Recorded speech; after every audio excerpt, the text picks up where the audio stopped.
అరే మొత్తవారి డిమార్ట్ సామాన్ చెప్తా రాసుకో. అది డిమార్ట్ సామాన్లు కాదే, ఇంట్లోకి కావాల్సిన సామాన్లు. 7 మందికి అన్న తల్లికి ఒక పిల్ల తల్లి అంటే తింక నేర్పిందట. చూసుకొని రాయ్. పంచ్ అంటే ఇలా ఉండాలో. చెప్పు. జీలకర్ర ఎంత? గింత గింత. గింత గంత అంటే ఇయ్యరు, ఎంత కావాలో అంత చెప్పు. ఓ షటాకేసుకో, ఓ షటాకేసుకో. ఎన్ని గ్రాములు కావాలో అన్ని గ్రాములు చెప్పు. ఓ 50 కిలోలు వేసుకో. నువ్వేమన్నా దుకాణం పెడుతున్నావే, అవి కిలోలు కాదు గ్రాములు. అదే వేసుకో. నెక్స్ట్ ఆవాలు ఎంత?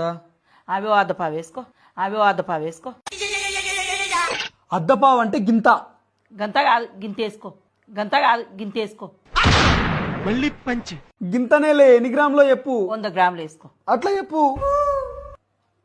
తర్వాత టాయిలెట్ టాయిలెట్ పోయిరాపు. టాయిలెట్ కాదురా, దోమలు వస్తే చచ్చిపోతాయి చూడు గది. అది టాయిలెట్ కాదు, ఆల్ అవుట్. ఇంకా ఒక లిప్టిక్ దే. నువ్వెప్పటి నుంచి లిప్స్టిక్ పెట్టుకుంటున్నావే? వాషింగ్ మిషన్ లేచి లిప్టిక్. అది లిప్స్టిక్ కాదు, లిక్విడ్. నీకు ఇందాకనే చెప్పిన తింక నేర్పకని. నేనేం తింక నేర్పుతలే, నువ్వే నాకు తిక్కలు చెప్తున్నావు. చక్క చెప్పు. ఓ పోరడా. పోరడా? ఆడేవాడు? ముఖానే కేస్తున్న పోడర్రా. అది పోరడా కాదు, పౌడర్.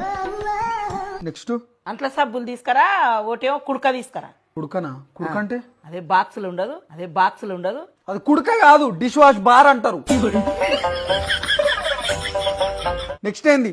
ఒక కంపాటు. ఎండాకాలం అయిపోయిన తర్వాత కుండెందుకే ఇప్పుడు?